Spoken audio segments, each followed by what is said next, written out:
오늘 우리는 아주 우리가 잘 알고 있는 비유를 읽었습니다. 씨 뿌리는 자의 비유로 알려져 있는 비유인데요. 농부가 나가서 씨를 뿌리게 될 때 그 씨가 좋은 밭에 떨어진다고 한다면 30배, 60배, 100배의 결실이 있을 것이다 라고 하는 주님의 말씀을 살펴보게 되었습니다. 씨앗이라고 하는 것은 정말 작은 것입니다. 정말 작은 그 씨앗이 한번 땅에 심기게 된다고 한다면, 그리고 싹이 나고 자라고 열매가 맺히게 된다고 한다면 그 수확이 정말 대단합니다. 예수님께서는 30배, 60배, 100배라고 말씀하셨지만 제가 보기에는 100배가 아니라 수천 배의 열매를 맺는 것 같습니다. 그렇지 않습니까? 하늘 정원에 올라가시면 우리 문감절 장로님께서 심어 놓으신 아로니아가 있습니다. 아로니아가 있는데 작년에도 엄청나게 많은 열매가 맺혔는데, 금년에도 엄청난 열매가 맺혔는데 수천 개의 열매가 맺힌 것 같아요. 원하시는 분은 아무나 가서 따가시기 바랍니다. 정말 작은 씨앗 하나가 땅에 심겨서 그것이 자라고 그리고 열매를 맺게 되면 30배, 60배, 100배의 결실만이 아니라 엄청난 열매를 맺을 수 있다고 하는 이 너무나도 자명한 자연의 원리를 사용하셔서 예수님께서 우리 모두에게 교훈해 주시고 계시는 겁니다. 이와 같이 하나님의 말씀도 우리들의 마음 가운데 심긴다고 한다면, 우리들의 마음이 좋은 옥토와 같이, 좋은 밭과 같이 하나님의 말씀을 받아들이기만 한다고 하면 엄청난 열매가 맺혀질 것이라고 말씀해 주고 계십니다. 4장 8절 말씀입니다. 더러는 좋은 땅에 떨어짐에 자라 무성하여 결실하였으니 30배나 60배나 100배가 되었느니라. 하지만 이렇게 30배, 60배, 100배의 결실을 맺을 수 있는 이 씨앗도 똑같은 씨앗이지만 이것이 좋은 밭에 심기지 아니하고 길가에 떨어지거나 혹은 돌밭에 떨어지거나 가시떨기에 떨어지게 된다고 한다면 아무런 열매를 맺을 수 없습니다. 열매를 맺지 못하게 되는 그 이유가 무엇이겠습니까? 그것은 씨앗이 잘못된 것이 아니라 뭐가 잘못됐죠? 밭이 잘못된 것입니다. 좋은 밭이 아니면 아무런 결실을 할 수도 없다고 하는 것이 주님께서 들려주신 비유의 핵심입니다. 예수님께서 오셔서 하나님 나라의 복음을 선포해 주셨는데요, 예수님께서는 오셔서 말씀하시기를 수고하고 무거운 짐진 자들아 다 내게로 오라 말씀해 주셨습니다. 예수님께서 가시는 곳마다 수많은 기적을 베풀어 주셨습니다. 예수님께서 영생의 씨앗을 뿌려 주셨습니다. 그러자 놀라운 일들이 벌어지기 시작했습니다. 정말 주님께 회개하며 나오는 사람들, 주님 앞에 나와서 은혜를 받는 사람들, 고침을 받는 사람들, 수많은 사람들이 주님의 은혜를 체험하고 정말 하나님의 나라의 그 복음의 빛을 맛보게 되었습니다. 절대로 회개하지 않을 것 같은 사람들도 주님을 만나면서 그 앞에서 회개하기 시작했는데요, 대표적인 케이스가 삭개오와 같은 사람입니다. 누가복음 19장 8절 말씀에 보면 이렇게 기록합니다. 삭개오가 서서 주께 여짜오되 주여 보시옵소서, 내 소유의 절반을 가난한 자들에게 주겠사오며 만일 누구의 것을 속여 빼앗은 일이 있으면 내 갑절이나 갚겠나이다. 삭개오라고 하는 세리장이의 입에서 이러한 고백이 나왔다고 하는 것은 정말 놀라운 고백이죠. 삭개오라고 하는 사람은 어떤 사람이었습니까? 예수님을 만나기 전에는 돈을 제일 사랑한 사람이었습니다. 돈을 하나님처럼 생각한 사람이 바로 삭개오와 같은 사람이었습니다. 그리고 그것을 악착같게 벌기 위해서 조국도 팔아버리고 신앙도 팔아버렸던 그런 사람들로부터 손가락질 받는 사람이 바로 삭개오였습니다. 하지만 예수님을 만나게 되는 그 순간에 그의 마음이 완전히 열리게 되었고 복음을 받아들이고 그래서 그의 삶 가운데 열매가 맺히기 시작하는데 우리 주님께서 이 삭개오를 보시며 너도 이스라엘 민족이라고 칭찬해 주셨습니다. 예수님을 만난 수가성 여인은 어떤 사람이었습니까? 이 사람은 남편을 5씩이나 갈아치운 여인이었습니다. 사람들 앞에 쉽게 나설 수 없는 너무나도 부끄러운 인생을 살았던 여인이었던 것으로 생각이 됩니다. 그런데 그 여인도 예수님을 만나게 되는 그 순간에 그의 마음이 열리게 되었고 동네로 들어가서 사람들을 향해서 이야기를 했습니다. 요한복음 4장 29절의 말씀을 보니까 이렇게 기록합니다. 내가 행한 모든 일을 내게 말한 사람을 와서 보라. 이는 그리스도가 아니냐 하니, 이 사마리아 수가성 여인은 자신이 더러운 죄를 지었던 그런 부끄러운 인생이었지만 예수님을 만나게 되는 그 순간에 마음이 열리게 되었고 그리고 그의 삶이 변화가 되었고 전에는 슬픔과 어두움 가운데 지냈다고 한다면 이제는 기쁨으로 그의 인생이 변화되는 엄청난 변화의 역사가 이 수가성 여인에게 일어나게 된 것입니다. 이러한 예가 성경에 무수하게 나옵니다. 안전뱅이가 예수님을 만나는 순간에 일어나게 되었고 죽은 자가 살아나게 되었고 문둥병자가 깨끗함을 얻게 되었고 간질병자나 귀신 들린 자가 고침을 받는 엄청난 놀라운 사건들이 벌어지게 된 것이죠. 하지만 똑같은 예수님을 만났으면서도 그 시대의 예수님을 똑같이 만났으면서도 아무런 변화가 없었던 사람들이 있습니다. 예수님을 만나면서 삶이 바뀌고 정말 그 사람의 관점이 바뀌고 변화가 일어나는 사람들이 있었는가 하면 예수님을 만났지만 아무런 변화가 없이 과거와 똑같은 그런 사람들이 있었는데요. 이 사람들은 예수님의 말씀을 들었으면서도 깨닫지 못했고 예수님의 말씀을 들을 때 귀를 막아버렸고 눈을 감아버리고 그 은혜로운 말씀을 들었지만 이 사람들에게는 아무런 변화가 일어나지 아니하는 그런 안타까운 모습만을 보여주었습니다. 심지어 이 사람들은 예수님의 말씀을 들을 때 예수님을 대적하고 죽이려고까지 하는 그런 반응을 보였는데 어디에 문제가 있는 것일까요? 예수님의 말씀에 문제가 있습니까? 예수님이 문제가 있습니까? 누구에게 문제가 있습니까? 예수님을 받아들이기만 하면 변화가 일어날 텐데 마음속으로 거부해버리며 받아들이지 않는 이 사람들에게 문제가 있었던 것입니다. 왜냐하면 이들의 마음은 좋은 밭이 아니었기 때문에 그렇습니다. 만일 우리들의 마음이 좋은 밭이라고 한다면 하나님의 말씀을 읽으면서 우리들의 삶 가운데서 놀라운 변화가 일어날 겁니다. 만일 우리들의 마음이 좋은 밭이라고 한다면 하나님의 말씀을 들을 때 놀라운 역사가 일어나게 될 겁니다. 하지만 우리들의 마음이 좋은 밭과 같지 아니하고 길가와 같아서 말씀을 들으나 다 빼앗겨버리고 또 돌짝밭과 같아서 가시떨기와 같아서 우리들의 삶 가운데 일어나는 조그마한 어려움과 고난이 있을 때 믿음을 잃어버리거나 또는 여러 가지 재물의 유혹에 우리들의 믿음을 잃어버리는 경우들이 많이 발생하게 되는데 우리가 분명하게 기억해야 될 것이 있다고 한다면 우리가 믿음으로 반응하는 것을 방해하고자 하는 영적인 세력이 있다고 하는 사실을 기억하면서 이러한 영적인 싸움 가운데서 영적인 전쟁 가운데서 승리하는 우리 모두가 다 되어야 될 줄로 믿습니다. 사탄은 우리가 은혜 받고 우리가 깨닫고 우리가 변화되어 우리가 성령의 열매를 맺는 것을 싫어하는 것이죠.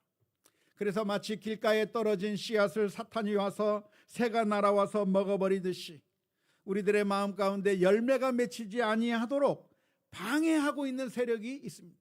그 영적인 세력에 대해서 우리가 인식하지 아니하면 속아 넘어가는 것이죠. 사탄은 호시탐탐 우리를 노리고 있는데요, 호시탐탐 우리를 노려서 우리를 무너뜨리기 위해서 정말 바라보고 있습니다. 우리의 약점이 무엇인가? 사람들에게는 다 약점이 있는데 어떤 사람에게는 돈이 약점이고, 어떤 사람에게는 명예가 약점이고, 어떤 사람에게는 자식이 약점이고, 어떤 사람에게는 자존심이 약점이고, 각각 가지고 있는 여러 가지 약점이 있는데 사탄은 그것을 공격해서 우리가 믿음의 열매를 맺지 못하도록 호시탐탐 노리고 있다고 하는 사실을 기억할 수 있기를 주님의 이름으로 축원합니다. 베드로전서 5장 8절 말씀에 보면 이렇게 기록합니다. 근신하라, 깨어라, 너희 대적 마귀가 우는 사자같이 두루다니며 삼킬 자를 찾나니. 우리의 믿음을 열매 맺지 못하게 만들기 위해서 온갖 노력을 누가 하고 있는가? 사탄이 하고 있다는 거예요. 그래서 그것을 방지하기 위해서 철저한 대비를 해야 될 줄로 믿습니다. 제가 어떤 농부를 만났는데요, 농사를 짓는 분을 만났는데 그분이 보니까 농사를 열심히 짓더라고요. 열심히 지으면서 이분이 빠뜨리지 않고 있는 것이 무엇이냐면 울타리를 치는 거예요. 울타리를 왜 쳤습니까? 그랬더니 농사를 아무리 많이 잘 지어 놓는다고 할지라도 들짐승들이 와서 다 먹어버린다는 거예요. 고라니가 와서 먹어버리고 멧돼지가 와서 다 헤집어 놓고, 그래서 그 모든 수고가 헛수고가 되기 때문에 그러한 들짐승들이 오지 않게 하기 위해서 울타리를 아주 강하게 철저하게 울타리를 잘 쳐놓고, 그래서 그 식물들을 보호하면서 농사 짓는 것을 보았습니다. 저는 이것을 보면서 영적인 면에서도 마찬가지가 아니겠는가. 우리가 깨어서 근신하지 아니하면 우리의 믿음을 빼앗길 수가 있는 것이고 결국 열매 맺지 못하고 헛수고가 될 수밖에 없는 그 사실을 우리가 기억하면서 날마다 깨어 경성해야 될 줄로 믿습니다. 우리의 마음이라고 하는 것은 어떤 것인가? 우리의 마음이라고 하는 것은 길가와 같고 돌짝밭과 같고 가시떨기와 같고 좋은 옥토밭과 좋은 밭과 같은데, 우리의 마음이 왔다 갔다 할까요? 한번 정해지면 그걸로 계속 똑같을까요? 왔다 갔다 합니다. 우리의 마음이 한번 좋은 밭이면, 그러면 끝까지 계속해서 좋은 밭일 수 있으면 얼마나 좋겠습니까? 그런데 그렇지 않아요. 종종 어떤 사람은 이 씨 뿌리는 자의 비유를 해석하면서 이렇게 말하는 것을 제가 들은 적이 있습니다. 여러분, 밭이라고 하는 것은 스스로 변할 수 없는 겁니다. 길가가 스스로를 기경해 가지고 좋은 밭이 될 수 없고, 돌짝밭이 가시떨기 밭이 스스로를 기경해서 좋은 밭이 될 수 없는 것이고, 처음부터 길가는 길가고 처음부터 돌짝밭은 돌짝밭이고 처음부터 끝까지 가시떨기는 가시떨기고 끝까지 처음부터 좋은 밭은 좋은 밭이기 때문에 사람은 안 변하는 겁니다. 똑같은 겁니다. 그래서 결국 이 비유는 어떤 비유냐? 밭의 비유가 아니라 씨를 뿌리는 자의 비유요. 하나님께서 누구를 구원하고 누구를 구원하지 않고 예정해 놓으셨으니까 그 예정론을 말하는 비유이지 우리의 마음이 변화되는 이야기를 하는 것이 아니라고 그렇게 설명하는 예를 들은 적이 있습니다. 혹시 그렇게 들으신 분 계십니까? 그렇게 설명하는 경우가 있는데요, 그게 잘못된 설명입니다. 밭이라고 하는 것은, 밭은 스스로 변화될 수가 없습니다. 길이 스스로 변화돼서 좋은 땅이 된다든지, 가시밭이 스스로 가시를 다 걷어내고 좋은 땅이 된다든지 그렇게 변화될 수 없는 것이 밭의 특성입니다. 하지만 우리 마음은 달라요. 우리 마음은 어떤가?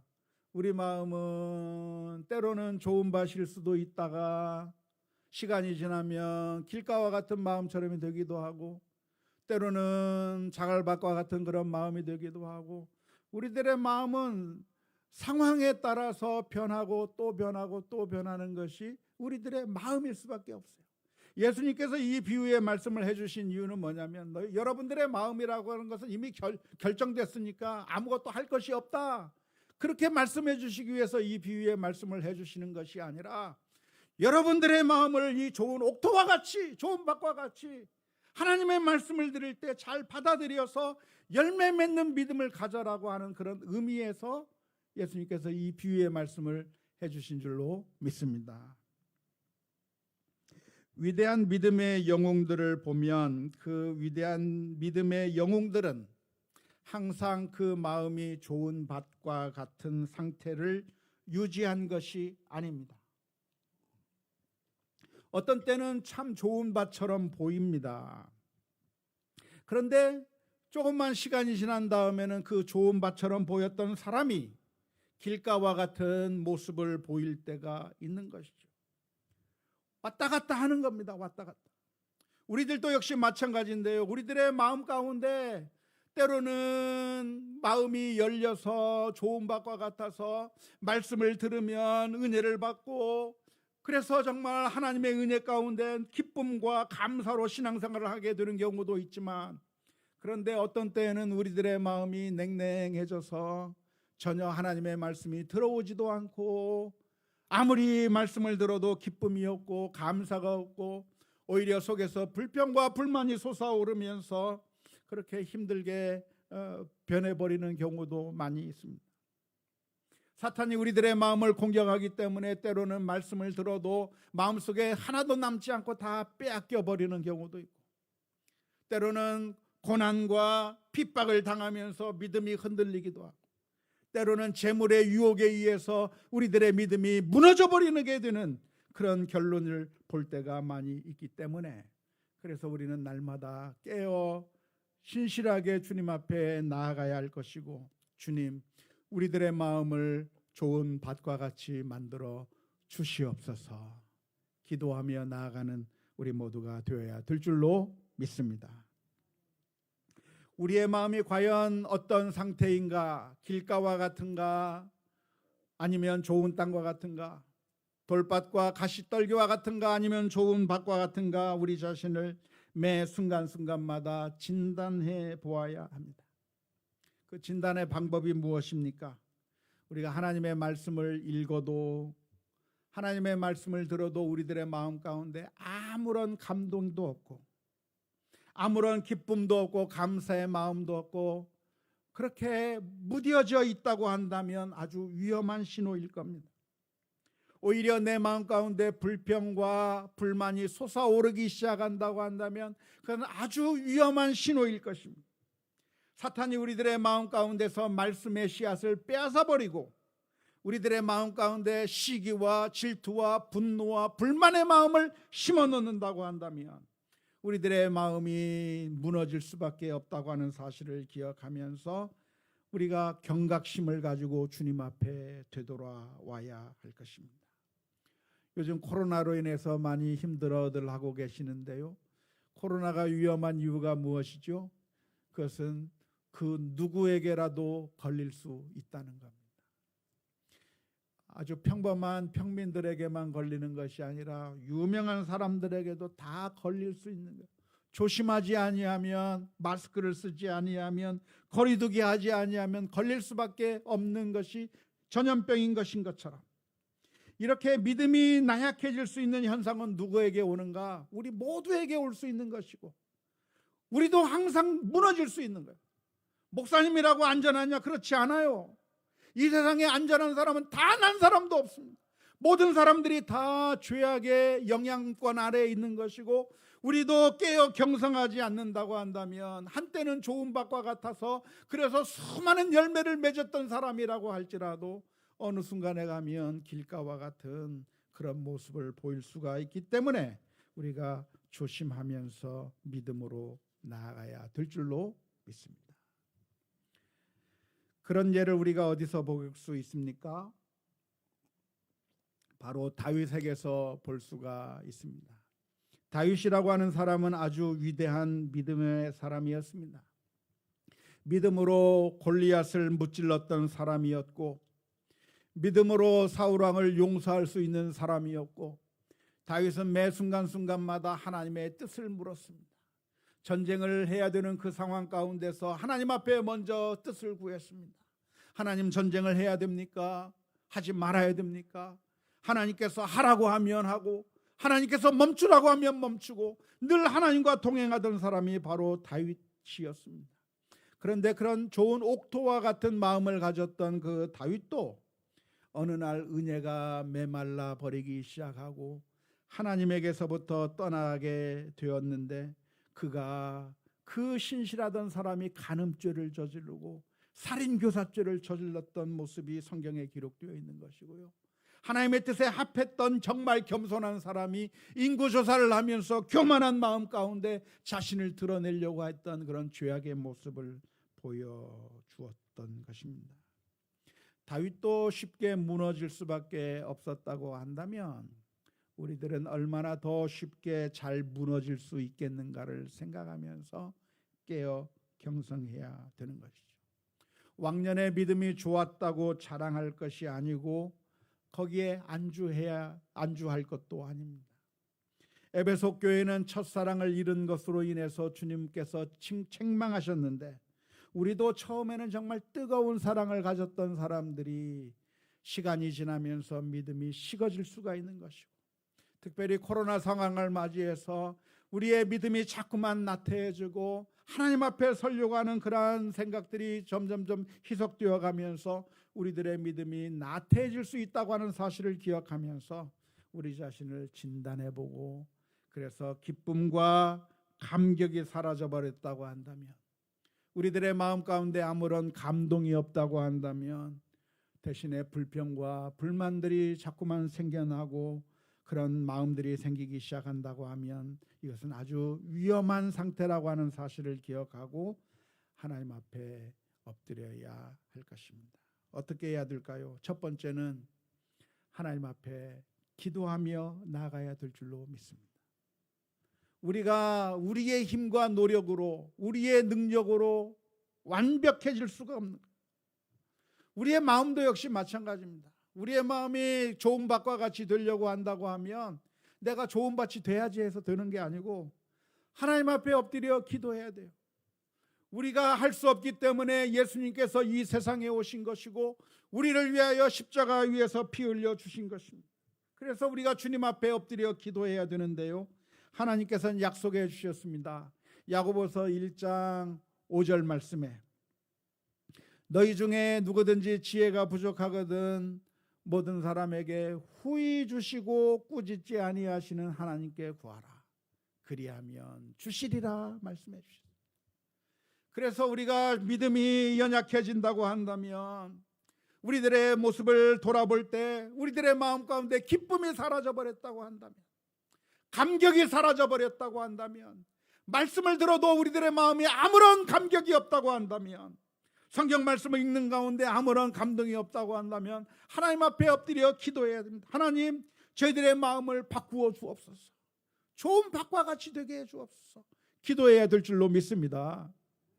우리가 기도해야 될 기도의 제목들 가운데 우리의 건강을 위한 기도 제목이나 돈이나 혹은 사업이나 결혼을 위한 그 어떤 이 세상의 것들을 위한 기도보다도 우리의 마음이 영적으로 깨어 있어서 좋은 밭과 같은 상태가 되게 해달라고 기도하는 것이 가장 중요할 줄로 믿습니다. 두 번째는 우리 주변에 있는 사람들이 서로가 서로를 도와주어서 믿음으로 깨어 있는 일에 함께 협력해야 될 줄로 믿습니다.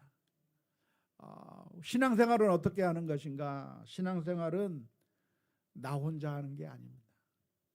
우리 주님께서 우리를 어디로 불러주셨냐면 교회라고 하는 공동체로 불러주셨습니다. 교회라고 하는 공동체로 불러주신 이유가 무엇이냐면, 교회 안에 완벽한 사람들이 있어서 불러준 것이 아니라 다 연약한 사람들이 모여있는 곳에 불러주셨는데요, 그 연약한 사람들이 서로가 서로를 도와주고 당겨주면서 함께 믿음이 성숙해져 나갈 수 있도록 서로 도와주라고 우리를 교회라고 하는 공동체로 불러주신 줄로 믿습니다. 그래서 신앙생활을 혼자 하는 것이 아니라 같이 격려하고 위로해 줘야 됩니다. 자, 우리 주일날 잘 못 뵀는데 우리 주일날 교회에서 좀 봅시다. 서로 격려해야 되는 거예요. 코로나 시대에 믿음이 나태해지기 쉬운데 우리 함께 같이 믿음 생활 잘합시다. 서로 격려해야 되는 거예요. 함께 격려하고 나아갈 때 우리의 믿음이 함께 성장할 수 있도록 만들어 주신 것이죠. 등산을 하게 되면 힘들고 어려운 구간이 있습니다. 처음에 등산하기 시작하면 재밌어요. 산을 가는구나. 재밌어가지고 산을 올라갑니다. 그런데 올라가는 게 쉽지가 않아요. 조금 올라가다 보면 힘이 딸려요.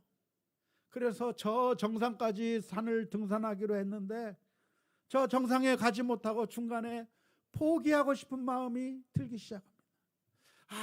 내가 정상에 갈 수 있을까? 힘들다. 그냥 돌아갈까? 그냥 돌아갈까? 에이, 돌아가야 되겠다 라고 생각하는 마음이 우리들의 마음 가운데 듭니다. 그래서 중간에 쉬기 위해서 돌 위에 앉아서 쉬고 있으면 위에서 내려오는 사람들이 앉아있는 우리를 향해서 말해줍니다. 얼마 안 남았어요.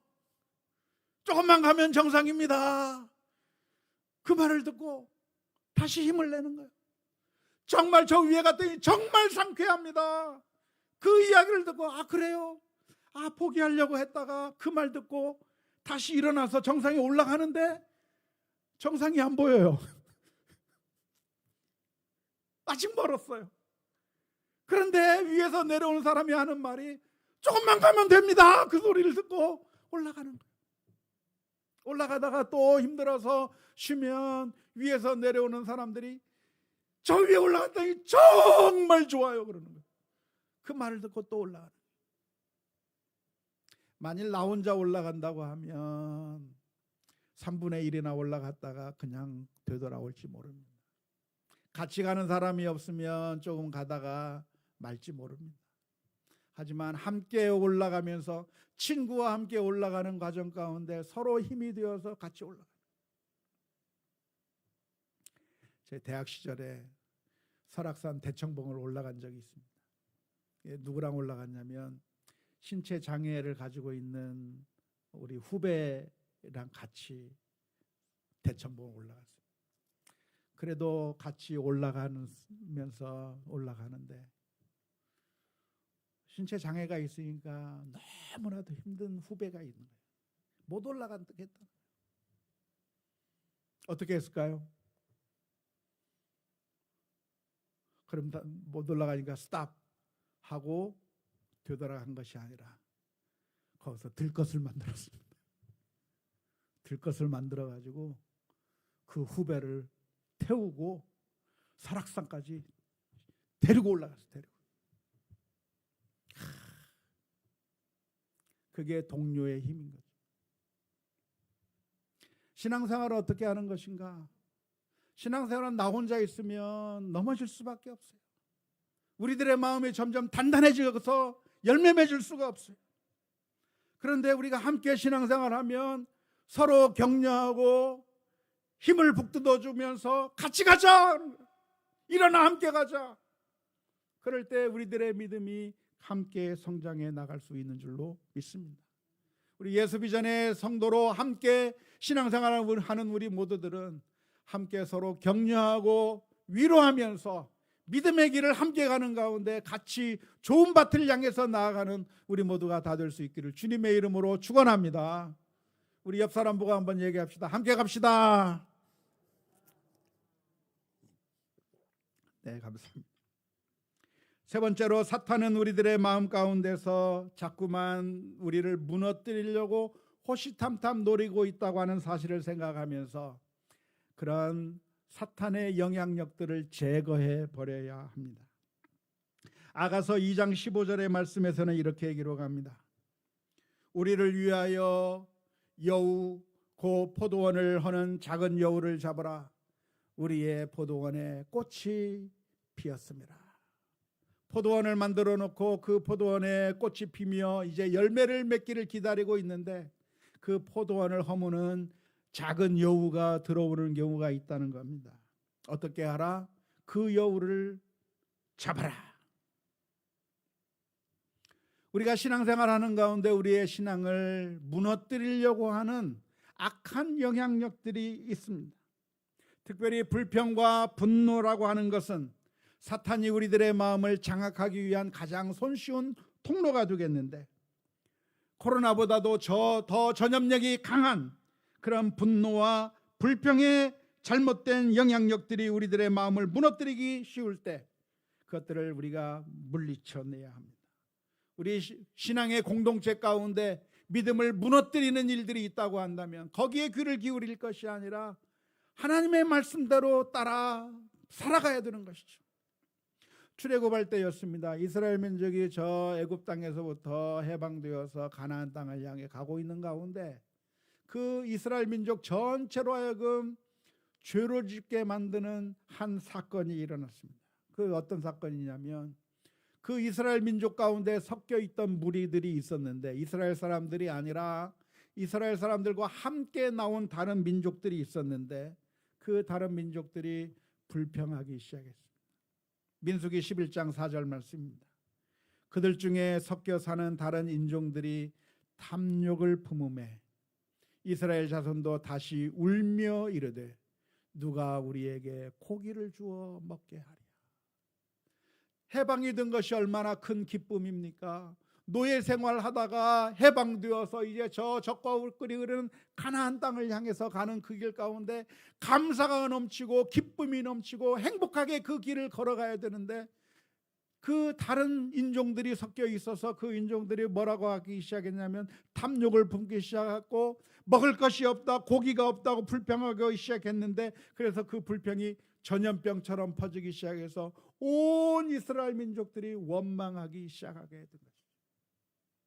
우리의 신앙생활을 무너뜨리는 좋은 열매를 맺지 못하게 만드는 그런 전염병과 같은 불평과 불만의 원망들의 소리들이 자꾸만 퍼져나갈 때 거기에 휩쓸려 동화될 것이 아니라 그러한 작은 여우와 같은 것들은 잡아버리고 선한 영향력들을 서로가 서로에게 나누어 주면서 함께 믿음을 같이 세워나가는 가운데 우리들이 많은 열매를 맺는 이 무더운 여름 날씨에 이 기간만 지나고 나면 이제 조금 한 달 뒤면 두 달 뒤면 수많은 열매가 맺히는 것처럼 지금 우리의 이 삶 가운데서 여러 가지 힘들고 어려운 일들이 많이 있다고 할지라도 간절히 사모하는 마음으로 하나님의 말씀을 간절히 사모하는 마음으로 주님의 말씀을 받아들이고 그 말씀이 우리들의 삶 가운데서 열매 맺기를 사모하면서